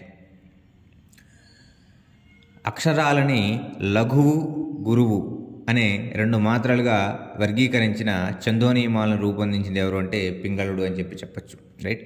సో ఇక్కడ ఎర్రర్ అండి, లఘువు ఇది, రైట్. నెక్స్ట్, సాంఘిక శాస్త్రాల విద్యా ప్రణాళిక గతంలో అభివృద్ధి అంశాలు సమస్యలకే ప్రాధాన్యం కల్పించింది. ఇవి అవసరమే కానీ సామాన్య దృష్టికోణాన్ని కూడా అవగతం చేసుకోవడానికి సరిపోవు అని అభిప్రాయపడింది NCF 2005. నెక్స్ట్, దీని ఆన్సర్ వచ్చేసరికి సి అండి. ద్విసంఖ్యామానంలో 0, 1 ఈ 2 గుర్తుల వినియోగం ఈ క్రింద రాయబడిన ఏ వ్యాసం ద్వారా ప్రచురణలోకి వచ్చింది అని చెప్పి క్వశ్చన్ అనేది అడిగారు. ఎక్స్ప్లెనేషన్ ఆఫ్ బైనరీ అర్థమెటిక్ అని చెప్పి ఈ వ్యాసం ఏదైతే ఉంటుందో, ఈ జనరల్ ఏదైతే ఉంటుందో దీని ద్వారా ఇది అమల్లోకి వచ్చిందని చెప్పి చెప్పచ్చండి. నెక్స్ట్, సో ఇక్కడికి మనం 60 క్వశ్చన్స్ కంప్లీట్ చేసుకున్నాం. నెక్స్ట్ క్వశ్చన్స్ చూద్దాం. సాంఘిక శాస్త్రాల విద్యా ప్రణాళిక గతంలో అభివృద్ధి చేసిన అంశాలు సమస్యలకే ప్రాధాన్యం కల్పించింది అని అభిప్రాయపడింది ఎవరంటే కొఠారీ కమిషన్ అని చెప్పచ్చండి. Next, explanation of binary arithmetic అనే వ్యాసాన్ని రచించింది ఇది ఆల్రెడీ మనం చూసాం. మనకు ఆల్రెడీ BED టెక్స్ట్ బుక్స్లో కూడా మనకి ఇది ఉంటుంది. దీనికి ఆన్సర్ జార్జ్ బూలే అని చెప్పి చెప్పచ్చండి, రైట్. నెక్స్ట్, భారతదేశంలో పాఠశాల విద్యా ప్రణాళికలో సాంఘిక శాస్త్రాన్ని ఒక ప్రధాన విషయంగా పెట్టింది సెకండరీ విద్యా కమిషన్ అని చెప్పి చెప్పచ్చు, right. Next, explanation of binary arithmetic చూడండి. ఈ కొద్దిలో మనం ఎక్స్ప్లెనేషన్ ఆఫ్ బైనరీ అర్థమెటిక్ గురించి 3 క్వశ్చన్స్ చూసాం. 0, 1 గురించి ఎక్స్ప్లెనేషన్ ఆఫ్ బైనరీ అర్థమెటిక్ రచించిన జార్జ్ బూలే అని చూసాము. మరి ఈ జనరల్ ఏదైతే ఉంటుందో ఇది రచించిన సంవత్సరం 1703వ సంవత్సరం అని కూడా మనం ఇక్కడ చూడటం జరిగిందండి, రైట్. నెక్స్ట్, 1703వ సంవత్సరం, రైట్. నెక్స్ట్ క్వశ్చన్ చూద్దామండి. సాంఘిక శాస్త్రం అనేది మానవ సమాజ వ్యవస్థీకరణ వికాసాలకు సమాజంలోని వర్గాలలో సభ్యునిగా ఉన్న మానవునికి ప్రత్యక్షంగా సంబంధించిన విషయం అని చెప్పి నిర్ణయించింది ఎవరు అంటే USA జాతీయ విద్యా కమిషన్. సో సాంఘిక శాస్త్రం అనేది మన చుట్టూ ఉన్నటువంటి సమాజం యొక్క వ్యవస్థీకరణ వికాసాలకు సంబంధించి సమాజంలో వర్గంలో ఉన్నటువంటి అంటే డైరెక్ట్గా మనిషికి ఉన్నటువంటి రిలేషన్స్ ఏవైతే ఉన్నాయో ఈ రిలేషన్సే సాంఘిక శాస్త్రం అని చెప్పింది ఏంటంటే USA జాతీయ విద్యా కమిషన్ అని చెప్పి చెప్పచ్చండి, రైట్. నెక్స్ట్, ద్విసంఖ్యామానాన్ని డిజిటల్ ఎలక్ట్రానిక్స్ ఏవైతే ఉన్నాయో ఈ డిజిటల్ ఎలక్ట్రానిక్ సర్క్యూట్స్లో అనువర్తించడానికి ఉపయోగించబడే సిద్ధాంతాలు ఏవి? బూలియన్ ఆల్జీబ్రా థియరీస్ అండి, మోస్ట్ ఇంపార్టెంట్. ఇది మనకి మల్టిపుల్ టైమ్స్ అడిగారు. ICT విభాగంలో కూడా ఇది బాగా మనకి ఇంపార్టెంట్ కాన్సెప్ట్ అని చెప్పి చెప్పొచ్చండి, రైట్. నెక్స్ట్, సాంఘిక శాస్త్ర ఉద్దేశం విద్యార్థులు బాధ్యత గల పౌరులుగా తయారు కావడానికి వారు నివసించే ఈ ప్రపంచం ఆవిర్భావం దాని గురించి అంశాలు అవగాహన కలిగించడం అనే అంశాన్ని మనకి సిలబస్లో చేర్చాలి అని చెప్పింది ఎవరు అంటే JM ఫారెస్టర్ అని చెప్పి చెప్పచ్చండి. అంటే ఒక బాధ్యత గల పౌరుడిగా ఒక వ్యక్తిని తయారు చేయాలంటే మన ప్రపంచం ఏంటి, మన చరిత్ర ఏంటి, ప్రపంచ చరిత్ర ఏంటి అనే పూర్తి అంశాలను తెలుసుకుంటేనే ఒక బాధ్యత గల పౌరుడిగా తయారవుతారు అని చెప్పి అవగాహన కలిగించాలి, అంటే ఒక విద్యార్థికి అవగాహన కలిగించాలి అని చెప్పింది జేఎం ఫారెస్టర్ అని చెప్పొచ్చు. నెక్స్ట్, సో పైథాగరస్ సిద్ధాంతం కర్ణము స్క్వేర్ భుజము స్క్వేర్ ప్లస్ భుజము స్క్వేర్ను నూతన ఘాతాలకు మార్చి నిరూపించడం సాధ్యమవుతుందా అనే విషయం మీద పరిశోధనలు చేసింది. ఇక్కడ 4 ఆప్షన్స్ ఇచ్చారు: బ్రహ్మగుప్తుడు, Euclid, Fermat and Srinivasa Ramanujan. దీనికి ఆన్సర్ వచ్చేసరికి ఫెర్మా అని చెప్పొచ్చండి. రైట్. నెక్స్ట్, ఎవరి నివేదికలో పాఠశాలలో భాషేతర విషయాల్లో భాగంగా గణితం, సామాన్య శాస్త్రంతో పాటు తప్పనిసరిగా సాంఘిక శాస్త్రం ఉండాలి అని బోధించింది ఎవరు అంటే సెకండరీ విద్యా కమిషన్ అండి. నెక్స్ట్, n greater than 2 కైనా x⁻n + y⁻n = z⁻nకు 0 కాని పూర్ణాంక సాధనలు x, y, zలు ఉండవు అనేది ఎవరి సిద్ధాంతం? ఓకే, సో 2 కంటే n వాల్యూ ఎక్కువైతే x⁻n + y⁻n = z⁻nకి 0 కాని పూర్ణాంక సాధనలు XYZలు ఉండవు అని చెప్పింది ఎవరు అంటే ఫెర్మా అని చెప్పచ్చు. రైట్. నెక్స్ట్, తన నివేదికలో ప్రాథమికోన్నత స్థాయిల పరిసరాల పట్ల, సాంఘిక అంశాల పట్ల అవగాహన, భూగోళం, చరిత్ర, పౌరనీతి, ఆర్థిక అంశాలతో పరిచయం, ఉన్నత స్థాయిలో సామాజిక శాస్త్రం ఉండాలని చెప్పింది ఎవరు అంటే కొఠారి కమిషన్ అండి. సో చూడండి, ఇక్కడ మనకు ఉన్నటువంటి సిలబస్, సోషల్ సిలబస్ ఏదైతే ఉంటుందో దాంట్లో మనకి స్టార్టింగ్ మన కుటుంబం గురించి ఇస్తున్నారు, మన పరిసరాల గురించి ఇస్తున్నారు, ఆ తర్వాత భూగోళం, చరిత్ర, పౌరశాస్త్రం, అర్థశాస్త్రం, చివరికి మనకి సోషియాలజీ కూడా ఇస్తున్నారు మన 6th క్లాస్ నుంచే. ఓకే, మరి ఇటువంటి అంశాలను తెలిపింది ఎవరు అంటే కొఠారి కమిషన్ అని చెప్పచ్చండి. నెక్స్ట్, n greater than = 1కి 2 × n+1 ఒక ప్రధానాంకం అవుతుంది అని చెప్పింది ఎవరు అంటే ఫెర్మా అని చెప్పచ్చండి. నెక్స్ట్, సైన్స్ అంటే చేయటము అని నిర్వచించింది ఎవరు? సో ఇక్కడ దాకా మనం మ్యాథ్స్కి సంబంధించినటువంటి స్వభావం, పరిధి అనేది మనం చూసాం. మధ్యలో సోషల్కి సంబంధించిన కొన్ని క్వశ్చన్స్ వచ్చినాయి. సో ఇక్కడ మనం సైన్స్కి సంబంధించినటువంటి వివిధ రకాలైనటువంటి నిర్వచనాలు ఇవన్నీ మనం చూద్దాం. రైట్. సో సైన్స్ అంటే చేయటం అని నిర్వచించింది ఎవరు అంటే కొఠారి కమిషన్ అని చెప్పచ్చండి. నెక్స్ట్, ప్రతి n greater than = 1కి 2n+1 అనే ఒక ప్రధానాంకం అవుతుంది అనే భావన, ఫెర్మా భావనను, అంటే ఇందా మనం చూసాం అనే భావన ఎవరిది అంటే ఫెర్మా అనే చూసాం. మరి ఈ ఫెర్మా భావనని తప్పు అని నిరూపించింది ఎవరు అంటే ఆయిలర్ అని చెప్పొచ్చండి. యూలర్ థీరం ఏదైతే ఉంటుందో యూలర్ థీరం ప్రకారం. నెక్స్ట్, విజ్ఞాన శాస్త్రం లేదా సైన్స్ అంటే మాపనం అని నిర్వచించింది ఎవరు? ఆర్హీనియస్. ఇది చాలాసార్లు అడిగిన క్వశ్చన్ అండి. రైట్. నెక్స్ట్, ఈ ప్రపంచం అంతా ఒకరిపై మరొకరు ఆధారపడి పరస్పర సహకారంతో జీవించగలిగితే మనం ఉదాత్తమైన, ఉత్కృష్టమైన పర్యావరణాన్ని నిర్మించుకోగలము అన్నది ఎవరు అంటే బుద్ధదాస భిక్షు దీన్ని చెప్పడం జరిగింది. నెక్స్ట్, ప్రయోగాలు, పరిశీలనల గురించి అభివృద్ధి చెంది తరువాత ప్రయోగాత్మక పరిశీలనలకు ఫలితాలను ఇస్తూ తమ మధ్య పరస్పర సంబంధాలు కలిగిన భావనా పథకాలే సైన్స్ అని చెప్పింది ఎవరు? జేబీ కొనాంట్ చెప్పారండి. ఇక్కడ మీకు క్వశ్చన్ ఒకసారి చూడండి. ప్రయోగాలు, పరిశీలనల గురించి చెప్పడం, ఈ పరిశీలనలు, ప్రయోగాల ద్వారా అభివృద్ధి చెందిన తర్వాత ఈ ప్రయోగాత్మక పరిశీలనలకు ఫలితాలు ఇస్తూ వీటి మధ్య ఇంటర్ రిలేషన్ కలిగి ఉన్నటువంటి భావనలు ఏవైతే ఉన్నాయో ఈ భావనలే సైన్స్ అని చెప్పింది ఎవరు అంటే మనకి జేబీ కొనాంట్ అని చెప్పచ్చు. నెక్స్ట్, ఒక వస్తువును తక్షణమే ఆవరించి ఉండే దానిపై గల ప్రత్యక్ష ప్రభావాలను కలిగించే ఏదైనా పర్యావరణమే అని చెప్పింది ఎవరంటే గిల్బర్ట్ అని చెప్పచ్చండి. ఇక్కడ గిస్బర్ట్ అని రాశారు పొరపాటున. రైట్. నెక్స్ట్, పదార్థం కొంత స్థలాన్ని ఆక్రమిస్తుంది అనేది ఏదంటే ఇది రియాలిటీ, కాబట్టి దీనికి ఆన్సర్ యథార్థము అని చెప్పచ్చు.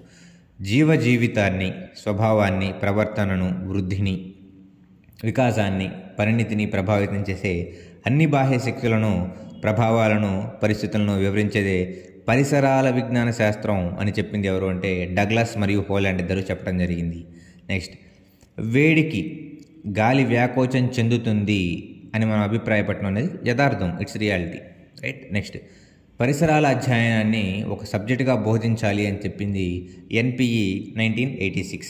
ఓకే, నెక్స్ట్ పాదరసం ద్రవరూప లోహం అని చెప్పింది అనేది ఒక యథార్థం అని చెప్పచ్చు. సో ఇక్కడ లోహం అయితే లోపం అనేది పడిందండి, రైట్. నెక్స్ట్ పరిసరాల విద్యను పరిసరాల ద్వారా పరిసరాల గురించి పరిసరాల కోసం విద్యగా వర్గీకరించవచ్చు అని తెలిపింది ఎవరు అంటే ఆర్సి శర్మ అండి, రైట్. నెక్స్ట్ యథార్థం ఎప్పుడైనా కానీ పరిశీలించదగినదే ఉండాలి, ఎన్నిసార్లైనా నిరూపించగలగాలి అని నిర్వచించింది ఎవరు అంటే జేబీ కొనాంట్ అండి, ఇందాకే మనం చూసాం, రైట్. నెక్స్ట్ ప్రాథమిక స్థాయిలో సాంఘిక శాస్త్రాన్ని పరిసరాల విజ్ఞానం 1గా మార్చిన సంవత్సరం ఏది అంటే 1986 ఎన్పిఈ వీళ్ళు మార్చడం అనేది జరిగింది అని చెప్పచ్చు. నెక్స్ట్ ఏదైనా ఒక భౌతిక లేదా జీవశాస్త్ర ప్రపంచానికి సంబంధించిన సామాన్యీకరణలే విజ్ఞాన శాస్త్రంలోని భావనలు అని అభిప్రాయపడింది జెడి నోవాక్. నెక్స్ట్ పరస్పర సంబంధం కలిగిన సత్యాలు సంబంధాన్ని నియమబద్ధం చేసి వివరించేదే సాధారణీకరణం అండి, రైట్. నెక్స్ట్ ప్రాథమిక స్థాయిలో సామాజిక శాస్త్రాన్ని పరిసరాల విజ్ఞానం 2గా బోధించాలి అని తెలిపింది ఎన్పిఈ 1986. సో సాంఘిక శాస్త్రాన్ని పరిసరాల విజ్ఞానం 1, సామాన్య శాస్త్రాన్ని పరిసరాల విజ్ఞానం 2గా బోధించాలని చెప్పింది రెండు కూడా ఎన్పిఈ 1986, రైట్. నెక్స్ట్ సైన్స్ను బోధించడం అంటే విద్యార్థులను శాస్త్రీయ ప్రక్రియలో నిమగ్నం అయ్యేలా చూడటమే అని అభిప్రాయపడింది గాగ్నే. నెక్స్ట్ పరిసరాల విజ్ఞానాన్ని 1-2లుగా కాకుండా సమైక్యంగా చదవాలి అని చెప్పి నిర్ణయించింది ఎన్సిఎఫ్ 2005. సో ఈవీఎస్గా చదవాలి అని చెప్పింది ఎన్సిఎఫ్ 2005. నెక్స్ట్ ఆధునిక విజ్ఞాన శాస్త్ర పితామహుడు, మనం సైన్స్కి సంబంధించిన చరిత్ర మొత్తం చూసాం. దాంట్లో మనకి గెలీలియోని ఆధునిక విజ్ఞాన శాస్త్ర పితామహుడు అని చెప్పి చెప్పడం అనేది జరిగింది. మరి రాష్ట్ర స్థాయిలో పాఠ్యపుస్తకాలు తయారు చేసేది మనందరికీ తెలిసిందే. ఖచ్చితంగా మనం ప్రిపేర్ అవుతున్నాము అంటే ఎస్సీఆర్టీ నుంచి మనం టెక్స్ట్ బుక్స్ డౌన్లోడ్ చేసుకొని ఉంటాం. ఓకే, మరి దీనికి ఆన్సర్ ఎస్సీఆర్టీ అని చెప్పి చెప్పొచ్చండి, రైట్. నెక్స్ట్ భౌతిక శాస్త్ర పితామహుడు సర్ ఐజాక్ న్యూటన్. దీనికి ఆన్సర్ ఎవరికైనా తెలుస్తుందండి, రైట్. నెక్స్ట్ శిశువు యొక్క పిండోత్పత్తి నుంచి మరణం పొందే వరకు పొందే ఉత్ప్రేరకమే పరిసరాలు. అంటే పరిసరాల నుంచి ఉత్ప్రేరకత అనేది పొంది పిండం అనేది ఉత్పత్తి నుంచి మనిషి చిన్నగా క్రమక్రమంగా పెరిగి మరణం పొందే వరకు ఇలా మనిషిని నడిపించేవే పరిసరాలు అని అభిప్రాయపడింది బోరింగ్, లాంగ్ఫీల్డ్ మరియు వెల్డ్ అని చెప్పొచ్చండి. నెక్స్ట్ భౌతిక శాస్త్ర చరిత్రలోనే అసాధారణ మేధాశక్తి, అపారమైన ప్రజ్ఞాపాఠవాలు ఉంటాయి అని చెప్పినటువంటి మేధావి ఎవరు అంటే ఐన్స్టీన్ అని చెప్పొచ్చండి. నెక్స్ట్ పిల్లల్లో సంఖ్యాపూర్వ భావనలు అభివృద్ధి చెందే విధానం దేని ద్వారా అంటే ఈఎల్పిఎస్ ద్వారా ఈ సంఖ్యాపూర్వ భావనలు అభివృద్ధి చెందుతుంది అని చెప్పి చెప్పచ్చండి. నెక్స్ట్ a+a = 2a, a×a=a²లలో ఏ యొక్క గుణకం 1 అని తెలిపే గణితపరమైన ఆలోచన ఏది అంటే అమూర్తమైన ఆలోచన అని చెప్పచ్చండి. నెక్స్ట్ ఎల్ఎల్ బెనార్డ్ మిన్నసోటా వర్గీకరణ ప్రకారం శాస్త్రవేత్తలు అనేవాళ్ళు ఎటువంటి వనరులు అంటే బేసిక్గా మనం ఒక సబ్జెక్ట్ టీచ్ చేస్తున్నామంటే మనకు సంబంధించినటువంటి వివిధ రకాలైన వనరులు ఉండాలి. ఓకే, అంటే రిసోర్సెస్ ఉండాలి. ఆ రిసోర్సెస్ ద్వారానే మనం సబ్జెక్ట్ అనేది పిల్లవాడికి మనం టీచ్ చేయగలుగుతాం. మరి బౌద్ధికమైన వనరులు అని చెప్పి చెప్పొచ్చండి. మరి ఈ క్రింది వానిలో జీవరహిత పరిసరం కానిది అంటే ఇక్కడ వృక్షజాలం, నదులు, లోయలు, మృత్తికలు ఈ 3 కూడా జీవసహిత పరిసరాలు. వృక్షజాలం జీవరహిత పరిసరం అని చెప్పి చెప్పొచ్చు, పరిసరం కానిది అని చెప్పి చెప్పొచ్చు. ఓకే, నెక్స్ట్ మొదటి పైలట్ ప్రాజెక్టును గ్రామీణ విద్యార్థులకు వారి సాంఘిక ఆర్థిక పరిస్థితులకు అనుగుణంగా మొదట ప్రత్యేక విద్యా ప్రణాళికను తయారు చేసి 4 పాఠశాలలో ప్రయోగాత్మకంగా అమలు చేయబడిన ప్రాంతం ఏది అని చెప్పి చెప్పడం అనేది జరిగింది ఈ మధ్యప్రదేశ్లోని షాపూర్ బ్లాక్లో. సో నెక్స్ట్ ఈ క్రింది వానిలో సంఖ్యా విధానంలో చతుర్విధ ప్రక్రియలు చేయలేము. ఏ సంఖ్యా విధానంలో చతుర్విధ ప్రక్రియలు చేయలేము అని చెప్పడం జరిగింది రోమన్ సంఖ్యా విధానంలో.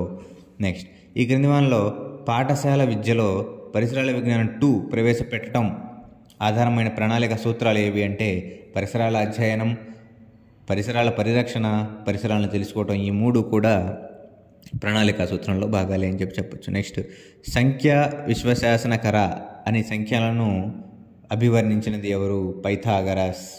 నెక్స్ట్, ఈ క్రింది వానిలో ఏ శాస్త్రవేత్త రాసిన గ్రంథంలో గల సంజ్ఞా విధానంలో సున్నా యొక్క స్థాన విలువల గురించి, సున్నా గురించి మరియు స్థాన విలువ గురించి తెలియజేసింది ఎవరండి? డైరెక్ట్గా మనకు తెలిసిన ఆన్సర్ ఆర్యభట్ట. నెక్స్ట్, బ్రహ్మగుప్తుని ఏ కాలంలో తాను రాసిన ప్రసిద్ధ గ్రంథమైన బ్రహ్మస్ఫుట సిద్ధాంతం, ఇక్కడ మనకు ఆన్సర్ తప్పుగా ఇచ్చారండి, ఆప్షన్ తప్పుగా ఇచ్చారు. సో బ్రహ్మస్ఫుట సిద్ధాంతం ఇది అరబిక్ భాషలోకి సింధ్ అండ్ హింద్గా అనువదించడం జరిగింది అని చెప్పడం జరిగింది 598 ADలో. నెక్స్ట్, ఈ క్రింది వానిలో సున్నాకి చెందినటువంటి నియమాలను రచించిన భారతీయ గణిత శాస్త్రవేత్త ఎవరు అంటే ఆర్యభట్ట అని చెప్పొచ్చండి. రైట్. నెక్స్ట్, స్థాన విలువల విధానాన్ని వివరించిన హిందూ గణిత శాస్త్రవేత్త ఎవరు అంటే భాస్కరాచార్య అని చెప్పొచ్చండి. నెక్స్ట్, సున్నాను ప్రవేశపెట్టి గణితానికి చుక్కానేని అంటే దిక్సూచిని బిగించిన వారు ఎవరు అంటే భారతీయులు అని చెప్పిన శాస్త్రవేత్తలను, అంటే భారతీయ శాస్త్రవేత్తలను ప్రశంసించింది ఎవరు అంటే హార్డీ అని చెప్పొచ్చండి. రైట్. నెక్స్ట్, ఇతర పాఠ్య విషయాలతో పోల్చినప్పుడు గణితానికి ఉండే ప్రత్యేక లక్షణాన్ని ఈ క్రింది వాటిలో గుర్తించండి. సో మనం చూసినట్లయితే గణితానికి స్పెషల్గా లాంగ్వేజ్ అనేది ఏమి ఉండదు. ఏ భాషలో మనం మాట్లాడుకుంటే ఆ భాషలో గణితం అనేది ఉంటుంది. సో తెలుగు అంటే తెలుగు మీడియంలో గణితం ఉంటుంది, ఇంగ్లీష్ మీడియంలో గణితం ఉంటుంది. సో గణితానికి సంబంధించి ప్రత్యేకమైనటువంటి సింబల్స్ ఉంటాయి. ఓకే, సో ఇవన్నీ కూడా గణితానికి సంబంధించినటువంటి ముఖ్యమైన ప్రత్యేకమైన అంశాలు. నెక్స్ట్, గణిత గుర్తుల వినియోగంలో విద్యార్థులు ఈ కింది వాటిలో దేనిని పెంపొందించడం వల్ల సులభం అవుతుంది? సో విద్యార్థి ఖచ్చితంగా ఒక గ్రేటర్ దాన్, లెస్ దాన్ని గుర్తించాలన్నా, ఆల్ఫా బీటా గామా వంటి సింబల్స్ను గుర్తించాలన్నా, యాంగిల్స్ని గుర్తించాలన్నా, ట్రయాంగిల్ సింబల్స్ని గుర్తించాలన్నా, వీటన్నిటి ఖచ్చితంగా అతనికి సంబంధించిన తార్కిక ఆలోచన ఉండాలి, గణితాల పట్ల ఆసక్తి అవగాహన ఉండాలి, ప్రతి అంశానికి సంబంధించినటువంటి సూక్ష్మమైన పరిశీలన కూడా ఉండాలి. సో ఇది దీనికి ఆన్సర్. నెక్స్ట్, రోమన్ సంఖ్యామాన పద్ధతిని ఈ క్రింది వానిలో ఏ వ్యక్తి మొదటగా ఉపయోగించినట్టు చెప్తారు అంటే ప్రెసిషన్ అని చెప్పచ్చండి. నెక్స్ట్, ఈ క్రింది వానిలో ఏ సంఖ్యా విధానంలో అంకెలకు స్థాన విలువ లేదు? స్ట్రైట్ ఆన్సర్ రోమన్ సంఖ్యామానం. నెక్స్ట్, ఆవర్తన సంకలనాన్ని ఈ క్రింది విధంగా పిలుస్తారు? ఆప్షన్ సి గుణకారం. నెక్స్ట్, ఈ క్రింది వానిలో ఏ ప్రక్రియను ఆవర్తన వ్యవకలనం అని భావించవచ్చు? దీనికి ఆన్సర్ భాగాహారం. మరి ప్రాథమిక స్థాయిలో బోధించడానికి కావలసిన ముఖ్యమైన బోధనాభ్యాస సామాగ్రి ఏదైతే ఉంటుందో అది ఈ క్రింది వాటిలో కానిది ఏది అని చెప్పడం అనేది జరిగింది. దీనికి ఆన్సర్ ప్యానెల్ బోర్డ్ ప్రాథమిక స్థాయిలో అవసరం లేదండి. నెక్స్ట్, నంబర్ చార్ట్ ద్వారా ఈ క్రింది వాటిలో బోధించలేని అంశము ఏది అంటే మనం నెంబర్ చార్ట్ ద్వారా అడిషన్, సబ్స్ట్రాక్షన్, మల్టిప్లికేషన్, డివిజన్ 4 చెప్పచ్చు. ఓకే, తర్వాత సంఖ్య క్రమం అనేది చెప్పచ్చు. కానీ 100 వరకు ఉన్నటువంటి సరి సంఖ్యలు, బేసి సంఖ్యలు ఏవైతే ఉన్నాయో సంఖ్యా చార్ట్ ద్వారా మనం బోధించలేమండి. రైట్. నెక్స్ట్, ప్రాథమిక స్థాయిలో ఉండాల్సిన బోధనాభ్యాసన సామాగ్రిలో ఒకటైనటువంటి ఐసు పుల్లల ద్వారా పెంపొందించలేని భావన, అంటే ఎంత ఎక్కువ ఎంత తక్కువ అనేది మనం ఐసు పుల్లల ద్వారా చెప్పలేము. రైట్. నెక్స్ట్, సంఖ్యలు మేధస్సుకు సాక్ష్యాలు, అవి మానవ చాకి మాత్రమే పరిమితం అని నిర్వచనాన్ని ఇచ్చిన వ్యక్తి బాల్టిక్ అని చెప్పచ్చండి. నెక్స్ట్, ఈ క్రింది ఏ దశాబ్ద కాలంలో దశాంశ సంఖ్యామానం అరేబియన్ దేశాలకు పరిచయం చేయబడింది? దీనికి ఆన్సర్ 8వ శతాబ్ద కాలంలో దశాంశమానం అనేది అరేబియన్ దేశాలకు పరిచయం చేయడం అనేది జరిగిందండి. క్వశ్చన్ చాలా తప్పులు ఉన్నాయండి, టైపిస్ట్ కొంచెం మిస్టేక్ చేశాడు. రైట్, నో ప్రాబ్లం అని నేను ఇక్కడ సరి చేస్తుంటాను. రైట్. నెక్స్ట్, మొట్టమొదటిగా భిన్నాలను ఏ రాత ప్రతిలో వాడినట్టు ఆధారాలు కలవు? ఎమ్స్ పాపిరస్. రైట్. నెక్స్ట్, యూనిట్ భిన్నాలని మొదటిగా ఉపయోగించిన వారు ఎవరు అంటే ఈజిప్ట్లో అని చెప్పచ్చు. రైట్. నెక్స్ట్, ప్రస్తుతం సామాన్య భిన్నాలను రాసే పద్ధతి ఈ క్రింది ఏ దేశాల్లో వాడుక పద్ధతికి దూరంగా ఉంటుంది అంటే భారతదేశంలోనే మనకి దూరంగా ఉంటుందండి అని చెప్పచ్చు. నెక్స్ట్, గణిత పరిజ్ఞానం మానవ మేధస్సుకు శక్తి పట్టుదల కలగజేయడంతో పాటు అతనిలో మూఢనమ్మకాలు దురభిప్రాయాలు ప్రతి విషయాన్ని తేలిగ్గా నమ్మే లక్షణాన్ని తొలగిస్తుంది అని చెప్పింది. అంటే గణిత పరిజ్ఞానం అనేది మనలో పెరిగిందంటే మన మేధస్సు పెరుగుతుంది, అంటే సాల్వ్ చేసే విధానం మనలో పెరుగుతుంది. ఓకే, మనకి మేధస్సుకి శక్తి ఉంటుంది, పట్టుదల కలిగించే శక్తి అనేది పెరుగుతాయి. మూఢనమ్మకాలు వంటి వాటిని తేలిగ్గా నమ్మే లక్షణాలను తొలగిస్తుంది అని చెప్పిన వ్యక్తి ఎవరంటే జాన్ అర్బాట్ అని చెప్పచ్చు. సో ప్రస్తుత రాజస్థాన్లోని భిల్లామం అనే ప్రాంతంలో జన్మించిన వ్యక్తి ఎవరు అని చెప్పి క్వశ్చన్ అడగడం జరిగింది. బ్రహ్మగుప్తుడు అండి. సో బ్రహ్మస్ఫుట సిద్ధాంతానికి ప్రధాన భూమిక ఏది అంటే బేస్ ఏది అంటే ఖగోళ శాస్త్రం అని చెప్పచ్చు. రైట్. నెక్స్ట్, గణితం అంటే పరిమాణ శాస్త్రం అని గణితాన్ని నిర్వచించింది ఎవరు? అరిస్టాటిల్. శాస్త్ర ఆవిష్కరణలో నేను పిల్లవాడిని, ఎందరో మహానుభావులు చేసిన కృషిపై నేను విజ్ఞాన శాస్త్రమును చూస్తున్నాను అని వ్యాఖ్యానించింది ఎవరంటే న్యూటన్. ఎంత చక్కగా చెప్పారో చూడండి. ఇక్కడ ఏదైనా కానీ సైంటిఫిక్ రీసెర్చ్ ఏదైతే ఉంటుందో దాంట్లో నేను ఎంతో చిన్న పిల్లవాడిని, కానీ నాకంటే ముందు ఎందరో గొప్ప గొప్ప వాళ్ళు చేసినటువంటి కృషి ఏదైతే ఉంటుందో దాని ఫ్రూట్స్ని నేను అనుభవిస్తున్నాను ఈరోజు. అక్కడ దాన్ని బేస్గా చేసుకొని దాని మీద నించొని నేను విజ్ఞాన శాస్త్రాన్ని డెవలప్ చేయడానికి నేను కృషి చేస్తున్నాను అన్నది న్యూటన్. రైట్. నెక్స్ట్, సున్నాకు చెందిన నియమాలను వివరించింది ఎవరు అని చెప్పడం జరిగిందండి, భాస్కరాచార్యుడు. నెక్స్ట్, విజ్ఞాన శాస్త్రం మనం ఎలా ఉండాలో నేర్పే జ్ఞానరాశి అని వ్యాఖ్యానించింది ఎవరు అంటే ఐన్స్టీన్ అండి, Einstein. Right. Next question, Brahmasphuta సిద్ధాంతంలో 18వ అధ్యాయానికి కుట్టుక అనే పేరుతో వ్యవహరించింది ఎవరు? ఆర్యభట్ట, బి భాస్కరాచార్యుడు, సి న్యూటన్, అలానే ఆప్షన్ డి బ్రహ్మగుప్తుడు. దీనికి ఆన్సర్ వచ్చేసరికి బ్రహ్మగుప్తుడు అని చెప్పచ్చండి. రైట్. సో మనకి ఇక్కడ ఈ లెవెల్లో మొత్తం మనకి అంటే ఈ వీడియోలో మనం ఎన్ని క్వశ్చన్స్ మనం చూస్తాము అంటే 304 క్వశ్చన్స్ ఓవరాల్గా మనం అనేది చూస్తాం. 304 క్వశ్చన్స్ అనేవి చూస్తాం. రైట్.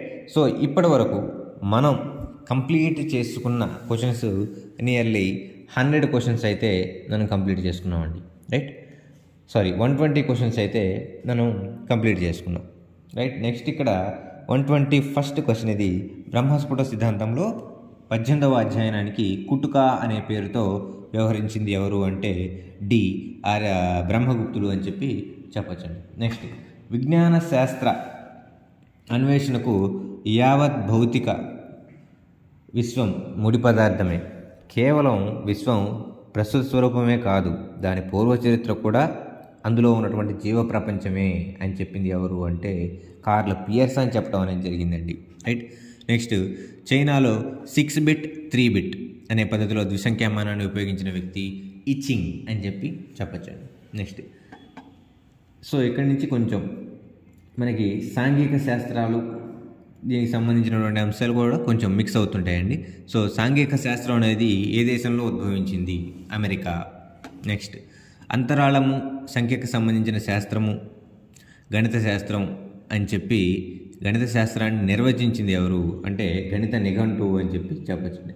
నెక్స్ట్, ప్రస్తారాలు సంయోగాలు అనే భావనలను వ్యాప్తిలోకి తీసుకొచ్చింది వరాహమిహిరుడు, పైథాగరస్, భాస్కరాచార్యుడు, బ్రహ్మగుప్తుడు. దీనికి ఆన్సర్ భాస్కరాచార్యుడు అండి. నెక్స్ట్, విద్యార్థి అతని పరిసరాల్లో గల సంస్థలతోనూ వ్యక్తులతోనూ సృజనాత్మకమైన స్నేహపూరితమైన కార్యక్రమాలతో ఏర్పరచుకునే సంబంధ బాంధవ్యాలను అధ్యయనం చేసే శాస్త్రమే సాంఘిక శాస్త్రం అని తెలిపినది ఏంటంటే నిర్వచించింది ఎవరు అంటే ఈటీ వెస్లీ అని చెప్పచ్చండి.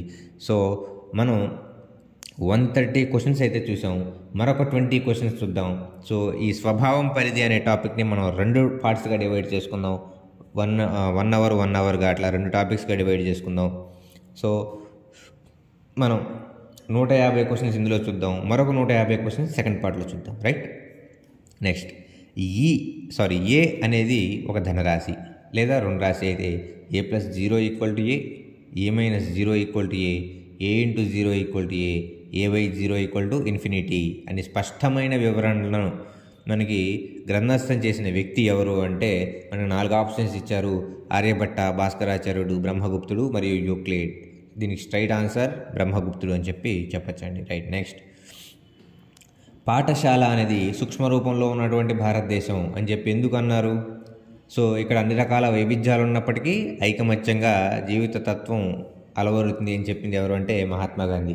మరి భారతదేశం ఇటువంటి భిన్నత్వంలో ఏకత్వాన్ని కలిగి ఉందో మన పాఠశాలలో కూడా ఇటువంటి భిన్నత్వంలో ఏకత్వం కలిగి ఉంటాము. మనం రకరకాలైనటువంటి వ్యక్తులు, వివిధ రకాలైనటువంటి కుల, మత, జాతి, వర్ణ, వర్గాలకు చెందిన వ్యక్తులందరూ కూడా మనతో పాటు మనం చదువుకుంటూ ఉంటాం. కాబట్టి మనం పాఠశాల అనేది ఒక సూక్ష్మ రూపంలో ఒక మినీ ఇండియా అని చెప్పింది ఎవరు అంటే మహాత్మా గాంధీ గారు అని చెప్పచ్చండి. రైట్. నెక్స్ట్, ఈ క్రింది నాగరికతల్లో ద్విసంఖ్యామానాన్ని ఉపయోగించిన సందర్భాలు అంటే ఏ నాగరికతలో ద్విసంఖ్యామానాన్ని ఉపయోగించారు అంటే ప్రాచీన చైనా నాగరికతలో, ఈజిప్ట్ నాగరికతలో, భారతీయ నాగరికతలో, ఈ 3 నాగరికతల్లో కూడా ఉపయోగించారు అని చెప్పచ్చండి. నెక్స్ట్, బేసిక్గా తర్కం ఏదైతే ఉంటుందో ఈ తర్కమే గణితానికి అసలైన పునాది. గణిత శాస్త్ర భావనలన్నీ పూర్తిగా తార్కిక నిర్మాణాల వల్లే ఏర్పడ్డాయి అని తెలిపిన వారు ఎవరు అంటే దీనికి answer Russell and Whitehead అని చెప్పచ్చండి. Right. Next, Russell and Whitehead. శాస్త్రం యొక్క ముఖ్య ఉద్దేశం సత్యాలను సంచితం చేయటం మాత్రమే కాదు, మరలా ప్రయోగాల్ని కొత్త రీతిలో రూపొందించడం అని చెప్పింది ఎవరు అంటే మనకి ఇక్కడ 4 ఆప్షన్స్ ఇచ్చారు. Karl Pearson, Einstein, Robert H MacArthur, Newton. దీనికి ఆన్సర్ వచ్చేసరికి రాబర్ట్ హెచ్ మెక్ అర్థర్ అని చెప్పచ్చు. సాంఘిక శాస్త్రం పరిధి చాలా విశాలమైనది. సాంఘిక శాస్త్రం ప్రపంచవ్యాప్తంగా మానవునికి, ప్రస్తుత సమాజానికి సంబంధించింది అని అభిప్రాయపడింది ఎవరు అంటే మనకి ఇక్కడ నికోలస్ రైట్ అని చెప్పచ్చండి. రైట్. నెక్స్ట్, సాంఘిక శాస్త్రం ఏదైతే ఉంటుందో మరి ఈ సాంఘిక శాస్త్రం అనగా సమాజం యొక్క అధ్యయనం, సంఘం రూపొందించిన విధం, సంఘంలో విద్యార్థుల యొక్క బాధ్యతాయుత ప్రవర్తనని తెలియచేయటమే దీని యొక్క లక్ష్యం అని చెప్పింది ఎవరు అంటే మనకి E B Wesley, E F Forrester, Mudaliar commission, James Hemmings అని చెప్పి మనకు ఆప్షన్స్ ఇచ్చారు. ఇక్కడ దీనికి ఆప్షన్ వచ్చేసరికి ఐఎఫ్ ఫారెస్టర్ అని చెప్పచ్చండి. నెక్స్ట్, ఒక ధనరాశి వర్గమూలం ధన రుణ రాశులలో ఏదైనా కావచ్చు, కానీ రుణరాశి వర్గమూలం లేదు అని చెప్పిన వారు ఎవరు అంటే దీనికి స్ట్రైట్ ఆన్సర్ మనకి భాస్కరాచార్యుడు అని చెప్పచ్చండి. రైట్. నెక్స్ట్ క్వశ్చన్ మనం చూసినట్లయితే ప్రకృతి పరిసరాలకు మాత్రమే సంచితంగా క్రమీకరించబడిన అభ్యసనమే విజ్ఞాన శాస్త్రం అని చెప్పింది ఎవరు అని చెప్పి మనకి ఇక్కడ 4 ఆప్షన్స్ ఇచ్చారు. ఒకటి Columbia encyclopedia, James B Conant, AW Green, Oxford advanced learners library అని చెప్పి దీనికి ఆన్సర్ వచ్చేసరికి కొలంబియా ఎన్సైక్లోపీడియా. నెక్స్ట్, మనకి ఇక్కడ సివిటాస్ అంటే ఏంటి అని ఇచ్చారు. ఇక్కడ సివిటాస్ సరిగ్గా పడలేదండి, గమనించండి. సివిటాస్ అంటే పురం లేదా నగరం అని చెప్పచ్చండి. రైట్. నెక్స్ట్, బ్రహ్మస్ఫుట సిద్ధాంతం అనే గ్రంథాన్ని రాసిన వ్యక్తిని క్రింది వారిలో గుర్తించండి అని అడిగారు. బ్రహ్మగుప్తుడు, భాస్కరాచార్యుడు, ఆర్యభట్ట, యూక్లిడ్. సో బ్రహ్మస్ఫుట సిద్ధాంతాన్ని రచించింది బ్రహ్మగుప్తుడు. సో భారతీయ విద్యలలో సాంఘిక శాస్త్రం అనేది నూతనంగా ప్రవేశపెట్టబడిన అంశం. ఇంతకుముందు వివిధ అంశాలను విడివిడిగా బోధించబడేవి. చరిత్ర, భూగోళం, పౌరశాస్త్రం, అర్థశాస్త్రం అన్నీ కలిపి ఒకే శాస్త్రంగా బోధించడం ఈ శాస్త్రం యొక్క లక్షణం అని అభిప్రాయపడింది మొదలయార్ కమిషన్ అని చెప్పచ్చండి. రైట్. నెక్స్ట్, గణిత వివేచన అనున్నది ఒక ప్రయోజకరమైనటువంటి ఆలోచన అని చెప్పింది ఎవరండి అని చెప్పి క్వశ్చన్ అనేది అడగడం జరిగింది. గణిత శాస్త్రానికంటూ రసెల్ వైట్ హెడ్, జాతీయ గణిత ఉపాధ్యాయుల సంఘం, జాతీయ విద్యా పరిశోధన శిక్షణ మండలి అని చెప్పడం జరిగింది. దీనికి ఆన్సర్ వచ్చేసరికి జాతీయ గణిత ఉపాధ్యాయుల సంఘం. నెక్స్ట్, భారతదేశంలో జాతీయ గణిత దినోత్సవం జరుపుకునే రోజు దీనికి స్ట్రైట్ ఆన్సర్ డిసెంబర్ 22 ఎవరైనా పెడతారండి. రైట్. నెక్స్ట్ మనం చూసినట్లయితే పరస్పర సంగతాలైనటువంటి స్వీకృతాల నుంచి తప్పనిసరిగా ఉత్పన్నమయ్యే ఫలితాల సమగ్ర చర్చ అని గణిత శాస్త్రం నిర్వచించింది. చూడండి, మనకి గణితానికి సంబంధించినటువంటి నిర్వచనాలు ఏవైతే ఉన్నాయో ఇవి మోస్ట్ ఇంపార్టెంట్. ఓకే, సో దీనికి సంబంధించిన నిర్వచనం ఇచ్చింది ఎవరు అంటే బ్రహ్మగుప్తుడు అని చెప్పి చెప్పొచ్చండి. మరి సాంఘిక అధ్యయనం మనిషికి మరియు అతని సాంఘిక భౌతిక పర్యావరణాల మధ్య జరిగే చర్యలు ప్రతిచర్యలకు సంబంధించింది. ఇది మానవ సంబంధాలను అధ్యయనం చేసింది. ప్రజాస్వామిక పౌరసత్వ అభివృద్ధియే సాంఘిక అధ్యయనం యొక్క ముఖ్య లక్షణం అని తెలిపింది ఎవరు అంటే జాన్ వి మైఖేల్స్ అని చెప్పి చెప్పచ్చండి. రైట్, నెక్స్ట్ క్వశ్చన్ మనం చూసినట్లయితే బయోస్ మరియు లోగోస్ ఈ రెండు పదాలకు సంబంధించినటువంటి ఈ రెండు పదాలు ఏ భాషకు సంబంధించినవి అని చెప్పి క్వశ్చన్ అనేది అడగడం జరిగింది. దీనికి ఆన్సర్ వచ్చేసరికి మనకి గ్రీకు భాషా పదాలు ఈ రెండు అని చెప్పి చెప్పచ్చండి. బయోస్ మరియు లోగోస్ అనేవి గ్రీకు భాషా పదాలు అని చెప్పి చెప్పచ్చు.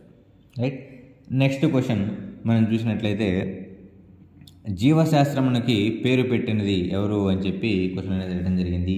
జేబీ లామార్క్ జీవశాస్త్రానికి పేరు పెట్టడం జరిగింది అని చెప్పి చెప్పచ్చండి. రైట్, నెక్స్ట్ క్వశ్చన్ మనం చూసినట్లయితే ఆత్మ యొక్క ఉత్తమోత్తమైన అభ్యాసం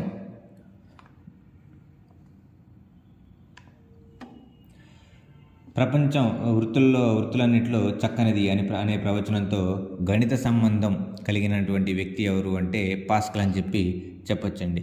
నెక్స్ట్, గణితం అంటే అవసరమైన నిర్ధారణలు రాబట్టే అంశం అని చెప్పి చెప్పినటువంటి వ్యక్తి ఎవరు అంటే బెంజమిన్ పియర్స్ అని చెప్పి చెప్పొచ్చండి. రైట్, సో ఇంతవరకు మనం పార్ట్ 1లో చూద్దాం. నెక్స్ట్ పార్ట్ 2లో సాపేక్ష సిద్ధాంతం ఇటువంటి క్వశ్చన్స్ అనేవి మొత్తం మనకి స్టార్ట్ అవుతుంది.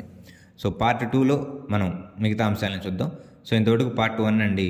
పార్ట్ 2కి సంబంధించిన అంశాలు మనం గమనించినప్పుడు దాంట్లో రిమైనింగ్ 150 క్వశ్చన్స్ ఏవైతే ఉన్నాయో అవి దాంట్లో చూద్దాం. రైట్.